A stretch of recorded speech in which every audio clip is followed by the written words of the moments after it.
Jean-Marc Kabound, bonjour. Bonjour. Comment allez-vous? Je vais bien, je vais bien. Après 2 ans et demi de prison.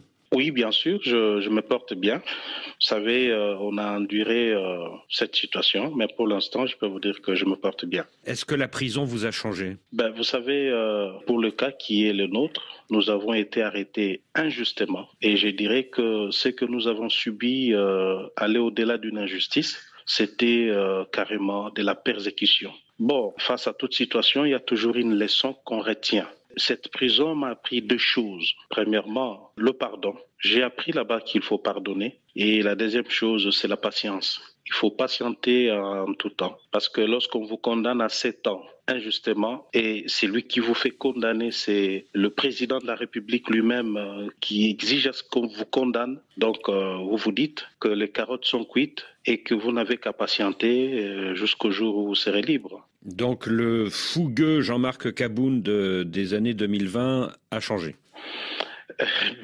Nous sommes en train de grandir. Hein. Je ne suis plus le Jean-Marc de 2020. Il s'est passé 5 ans déjà. Je crois que nous sommes en train de nous battre pour atteindre cette maturité qu'il nous faut pour apporter les changements que notre peuple attend dans ce pays. Et donc, je suis en train de faire beaucoup d'efforts en fait d'atteindre cette maturité qui pourra m'aider à gouverner, à gérer bien ce pays demain. Le 1er septembre dernier, une révolte dans la prison Makala de Kinshasa a provoqué officiellement la mort de 129 détenus. Vous étiez vous-même détenu ce jour-là dans cette prison. Qu'est-ce qui s'est passé réellement ? En réalité, il n'y a pas eu 127 morts. Ce bilan est totalement faux. La vérité est qu'il y a eu près de 2000 morts. D'ailleurs, les bilans de l'administration carcérale qui est restée cachée faisaient état de 1500 morts. Mais pour nous, les prisonniers, parce que ce sont les prisonniers qui ramassaient les corps, qui les entassaient, qui les chargeaient dans des camions pour les évacuer, donc le bilan était de 2000 morts. Alors, cette situation est dramatique parce que dans une prison déjà qui avait 22 000 pensionnaires, au lieu de 1500 prévus, c'était difficile pour gérer une telle surpopulation. Mais l'événement se passe la nuit du 1er au 2, c'est-à-dire à minuit exactement. Le premier pavillon est cassé. Ceux du premier pavillon vont casser les deuxièmes pavillons, ainsi de suite. Ils arrivent à casser tous les pavillons. Là, c'est de minuit à 2 heures du matin et les services de sécurité commis à la garde de la prison n'ont pas réagi. Ils ont laissé les prisonniers casser les portes des cellules et s'entasser dans la cour de la prison pour chercher à forcer maintenant le portail central afin de sortir. C'est là que les services de sécurité vont intervenir, mais cette fois-là, sans sommation, ils ont tiré dans la foule, faisant des milliers de morts. Donc ici, je dénonce et je condamne l'attentisme de nos services de sécurité. Alors que s'ils étaient intervenus à temps, ils auraient empêché les prisonniers du pavillon 7, qui étaient moins d'1 millier, à casser d'autres pavillons, faisant maintenant une grande foule qui était difficilement gérable par les services de l'ordre. En plus, ces gens n'ont pas pu tenir compte des femmes qui étaient incarcérées à Makala parce qu'ils savent bien que chaque fois qu'il y a tentative d'évasion, les prisonniers se dirigent toujours dans le pavillon des femmes pour violer. Et je vous dis que mon pavillon était juste à côté du pavillon des femmes. Nous avons vécu des choses horribles. 400 femmes ont été systématiquement violées par des milliers de prisonniers. Alors que la porte de sortie de ces pavillons donne directement à quelques mètres de là où les services de sécurité ont leur campement. Ils n'ont pas tenu compte de ça, ils ne sont pas venus intervenir. Ils ont laissé tout cela se passer et comme solution, c'était tirer dans la foule sans sommation pour faire des milliers de victimes. Et vous-même, comment avez-vous survécu ? J'ai survécu par la grâce de Dieu parce que le pavillon 8 où j'étais logé était aussi cassé, contrairement à d'autres cas d'évasion qui ont eu lieu dans les temps à Makala. Le pavillon 8, considéré comme VIP, n'a jamais fait l'objet de ce genre de choses. Mais pour cette fois-là, le pavillon 8 a été cassé. Les prisonniers violents avaient pénétré à l'intérieur, pillant, cassant tout à leur passage. Bon, j'ai eu la vie sauve parce que les autres pensionnaires qui étaient avec moi moi ont estimé que je ne pouvais pas rester visible. Ils sont allés me cacher dans une chambre qui était petite, qui n'a que 4 pensionnaires. Heureusement pour moi, cette chambre a une porte blindée. C'est là que j'ai eu la vie sauve. Et vous dites qu'il y a un rapport de l'administration pénitentiaire qui parle de 1500 morts ? Justement. Et ce rapport, vous l'avez vu ? Il n'a jamais été rendu public, il est resté confidentiel. Mais vous savez, nous étions en contact permanent avec les agents pénitentiaires qui nous ont fait savoir que réellement pour eux, ils avaient dénombré 1500 morts, alors que ce n'était pas vrai, c'est au-delà de 1500. Et ces agents pénitentiaires vous ont dit qu'il y avait un rapport de l'administration pénitentiaire parlant de...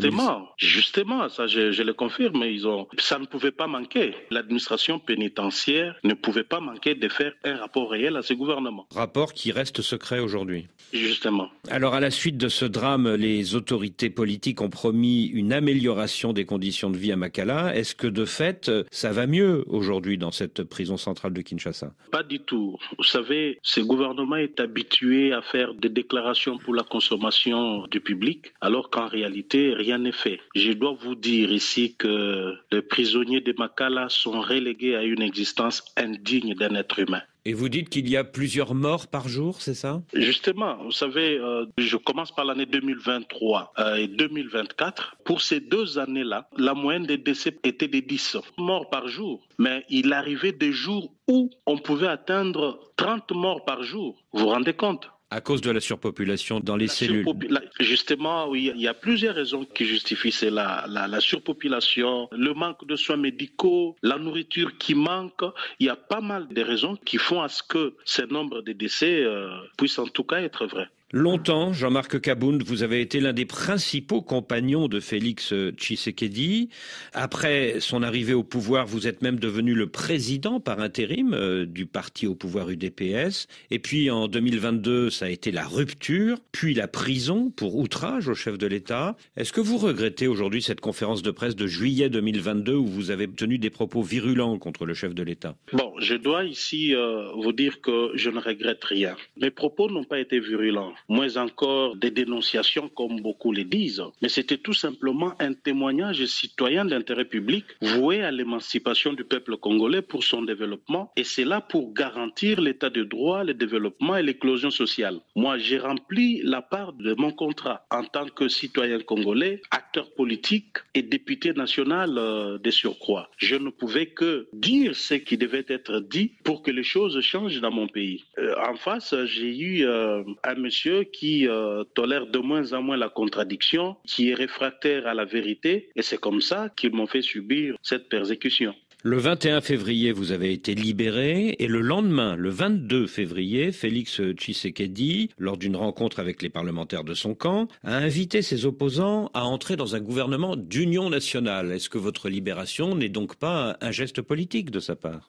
Non, je ne crois pas que ma libération puisse faire l'objet d'un marchandage politique. J'ai été victime de persécutions politiques, condamné à une peine de 7 ans et je passais 30 mois en prison. Cette injustice, je crois qu'elle ne pourra jamais être réparée parce que j'ai déjà passé 30 mois en prison injustement. Donc ici, je ne voudrais pas que ma libération fasse l'objet des interprétations, des marchandages politiques. Donc une décision a été prise pour arrêter l'injustice que j'étais en train de subir et pas par la volonté de Tshisekedi. Il faut avouer qu'il y a eu une forte pression depuis que j'étais en prison, tant par la communauté internationale que l'opinion publique interne du Congo. Les Congolais étaient mécontents de mon arrestation. Sur les réseaux sociaux, dans les médias, les Congolais ne faisaient que dénoncer l'injustice que je subissais. Je crois que Tshisekedi, faisant face à cette pression, a dû lâcher et je suis heureux aujourd'hui que cette injustice se soit arrêtée, mais je n'ai pas l'intention de croire que cela a été corrigé. Alors, concernant le prétendu gouvernement d'union nationale, je crois qu'aujourd'hui, M. Tshisekedi est en train de manipuler l'opinion, d'instrumentaliser la situation sécuritaire à l'est de notre pays. Parce qu'il est allé aux élections. Il a dit qu'il avait gagné les élections à 73% et qu'il s'est tapé plus de 450 députés au Parlement. Je crois qu'il contrôle carrément le Parlement à 90%. Donc, si aujourd'hui il estime qu'il doit recourir à l'opposition, ça voudrait dire que Tshisekedi est confronté à une crise de gouvernance. Il y a crise totale de gouvernance et pour moi, j'estime que le gouvernement d'union nationale qu'il propose de mettre sur pied ne résolvera rien du tout. Mais est-ce que Félix Tshisekedi n'a pas lâché sur vous et sur deux autres prisonniers politiques, Mike Mukebayi et Seth Kikuni, qui viennent d'être libérés, afin de frapper les esprits et de montrer qu'il tendait la main vers l'opposition? Je crois que cela était une obligation pour lui. Ça ne peut pas être considéré comme un cadeau que Félix Tshisekedi donne à l'opposition, parce que moi, comme les autres prisonniers, Mike Mukebayi et Seth Kikuni, étions incarcérés injustement. C'est-à-dire, notre place n'était pas en prison. Et d'ailleurs, je crois que notre libération, jusqu'à preuve du contraire, reste insuffisante. Parce qu'il y a encore des prisonniers politiques qui continuent de croupir en prison. Ici, je fais allusion à Jacques Ndala, qui continue de croupir injustement en prison. Il y a un autre aspect que beaucoup de gens ne font pas attention. C'est une catégorie de prisonniers dont le média et même les acteurs politiques ne font pas cas. Ce sont les généraux. Je vous dis ici que plusieurs généraux katangais sont arrêtés injustement. Ils sont détenus dans des cachots en prison sans jugement. Ça fait des années. Ici, je vais parler du général Philémon Yave. Je vais parler du général Djadidja. Ils sont nombreux. Et je ne comprends pas qu'un pouvoir se résume à arrêter toute personne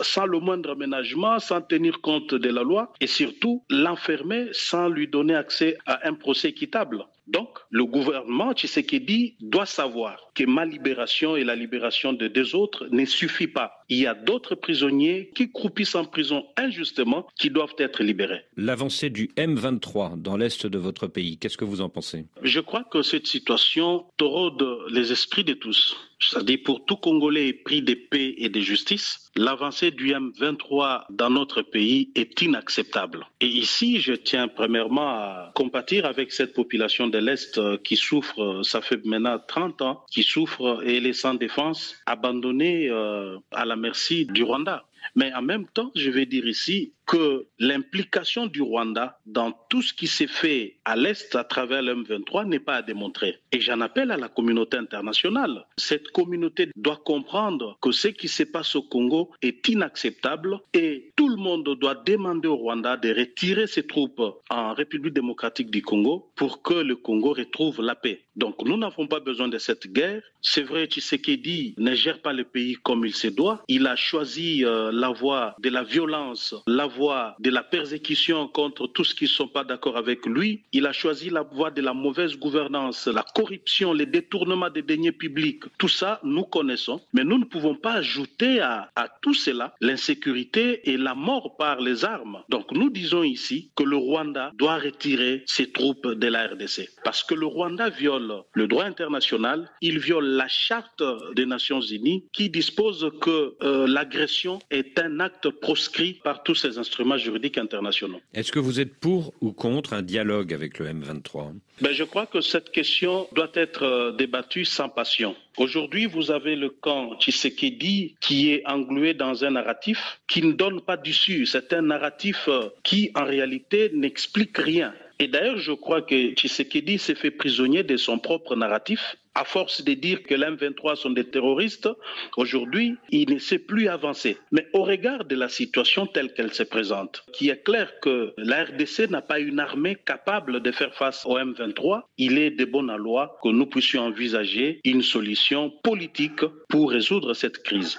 Donc, moi, je l'ai dit, que le dialogue doit se passer en deux temps. Parce que la crise que nous avons dans la partie Est, c'est une crise armée internationale. Vous avez des armées de plusieurs pays qui sont sur notre territoire et qui combattent. Donc cette crise ne peut être endiguée que par un dialogue au niveau international, sous l'égide, bien entendu, des organisations régionales, sous-régionales, même internationales. Et là, je souscris la démarche du processus de Luanda qui voudrait que Kagame et Tshisekedi puissent trouver un accord pouvant permettre la cessation définitive des hostilités. Et cela aura l'avantage de permettre des actions humanitaires pouvant soulager ces populations meurtries tant longtemps. Et ce n'est qu'à cette condition qu'un dialogue national pourra maintenant avoir lieu avec les M23, j'insiste, avec les M23 comme partie au conflit. Et c'est M23 qui sera bien entendu débarrassé de RDF, de Rwandais, parce que l'accord que Tshisekedi et Kabila trouvera nous permettra de faire partir tous les militaires rwandais qui sont au M23. Et que ferons-nous des Congolais qui vont rester Nanga, Wilingoma et les autres? Donc, dire qu'on ne va pas négocier avec le M23, c'est une absurdité. Nous devons réfléchir. Le dialogue avec le M23, tout comme avec l'ensemble de la classe politique et de la société civile,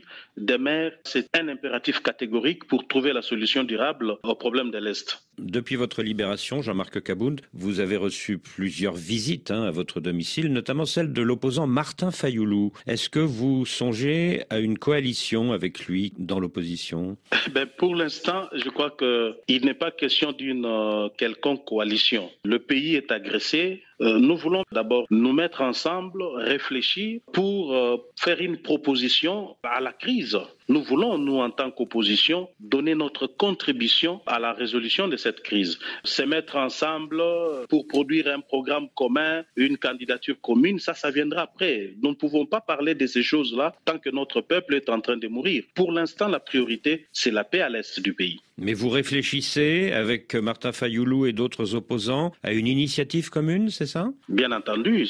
D'ailleurs, nous devons déjà réfléchir sur ça parce que le régime Tshisekedi, qui est un régime finissant, doit laisser la place de 2028 et l'opposition ne va pas refaire la même erreur qu'en 2018 où elle est allée diviser et une partie a pris le pouvoir visiblement sans programme réel, sans vision pour diriger le pays.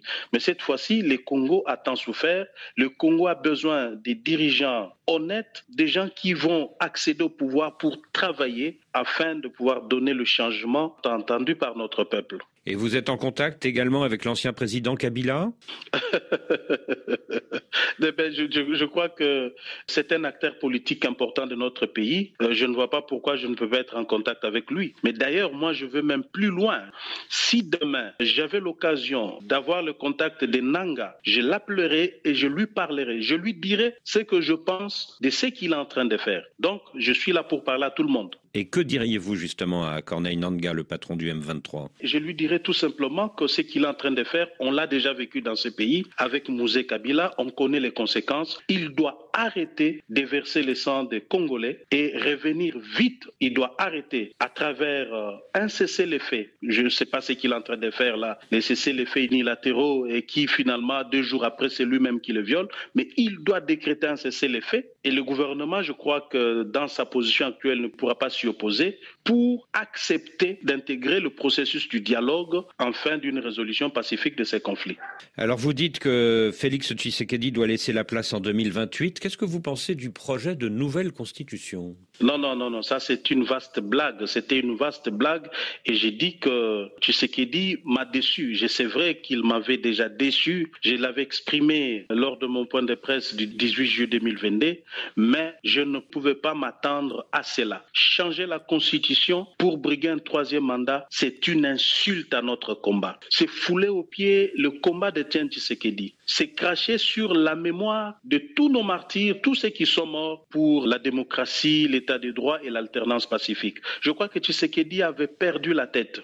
Je crois que cela n'est ni moins ni plus un coup d'État constitutionnel. Donc Tshisekedi a commis l'erreur. Je crois que cela restera comme une tache noire que personne n'oubliera à son passage à la tête de ce pays. Si demain, Jean-Marc Kabound, le pouvoir libère les généraux actuellement en prison et renonce à son projet de changement de constitution, est-ce que vous pourriez accepter d'entrer dans un gouvernement d'union nationale avec Alliance pour le changement? Donc j'ai dit déjà d'entrée de jeu que je ne suis ni demandeur ni preneur de ces gouvernements. Le problème n'est pas seulement celui des arrestations. J'aimerais bien que ces généraux katangais recouvrent leur liberté et tant d'autres prisonniers politiques que je venais de citer ici, mais ça c'est une manche du problème. Un autre problème restera celui de la vision. Parce que si aujourd'hui il est question que nous puissions être ensemble, cela ne doit pas être du fait de la volonté d'un individu qui veut sauver sa peau, qui veut sauver son pouvoir. Et en fin de compte, nous tous ici, nous allons accompagner quelqu'un, un individu qui est Tshisekedi. Non, cela ne pourra pas se passer ainsi. Donc la gouvernance doit être être basé sur un programme, sur une vision claire. Et je ne vois pas Tshisekedi aujourd'hui garantir cela, premièrement. Et deuxièmement, Tshisekedi n'est pas un homme de parole. Tshisekedi ne respecte pas ses engagements vis-à-vis des autres. C'est vrai qu'il peut, dans un forum, dire voilà, j'accepte, ça sera ainsi, et puis demain, tout porte à croire que Tshisekedi va se rebuffer et jeter tout dans la poubelle et se comporter comme il s'est toujours comporté. Donc pour moi, je n'ai pas de garantie que Tshisekedi pourrait changer pour être ensemble avec lui. Et je considère que cela est derrière moi. Est-ce que vous vous êtes parlé avec Félix Tshisekedi depuis le 21 février? Non, pas encore, pas encore. Mais c'est prévu, hein? Non, moi, je n'en ai pas l'intention, je ne trouve pas l'intérêt de lui parler, mais si lui le désire, je ne lui fermerai pas la porte, je lui dirai ce que je pense. Comme je vous ai dit ici que le jour que j'aurai l'occasion de parler en Anga, je lui parlerai, je n'aurai peur de rien. Et même si Tshisekedi le désire aujourd'hui, et s'il veut me parler, je ne peux pas fermer la porte. La politique nous exige de toujours parler, échanger. Et est-ce que vous vous êtes parlé depuis le 21 février avec sa maman, Marthe Tshisekedi, avec qui vous êtes très liés depuis longtemps? Non. Depuis que j'étais arrêté jusqu'à ce jour, nous n'avons jamais parlé. Est-ce que vous serez candidat en 2028? Bien sûr. Je crois qu'après tout ce que nous avons vécu, après avoir accumulé tant d'expérience, d'opposants, d'hommes clés du pouvoir et aujourd'hui quitter le pouvoir pour ses convictions, je crois que nous avons suffisamment acquis de l'expérience et de la notoriété qui pourra nous permettre de bien gouverner, de bien gérer ces pays au fait. Donc aujourd'hui, je crois que nous présenterons notre programme, nous présenterons notre vision du Congo et c'est avec ça que nous solliciterons le suffrage de notre peuple pour nous rassurer que nous pouvons faire quelque chose pour ces pays. Je ne me vois pas aujourd'hui donner le meilleur de moi-même, changer ces pays comme je l'entends, comme ministre. Non, je crois que maintenant, moi et mon parti et tous ceux qui voudront se mettre autour de moi, nous sommes en train de préparer un programme de gouvernement qui est basé sur la vision que nous avons pour gouverner autrement demain. Oui, mais vous n'êtes pas tout seul, Jean-Marc Kabound. Il y a Moïse Katumbi, il y a Martin Fayoulou, il y a Joseph Kabila qui vient de revenir sur la scène politique avec sa tribune dans la presse sud-africaine. Oui, l'opposition congolaise a été toujours plurielle. Mais moi, j'ai toujours insisté sur un fait qui est plus important, c'est la transparence et la régularité du processus électoral. Dès lors que nous avons un processus électoral équitable, transparent, nous n'avons pas de crainte que celui qui va l'emporter va normalement diriger le pays. Donc vous êtes confiant à condition que le scrutin soit transparent. Justement. Jean-Marc Kabound, merci.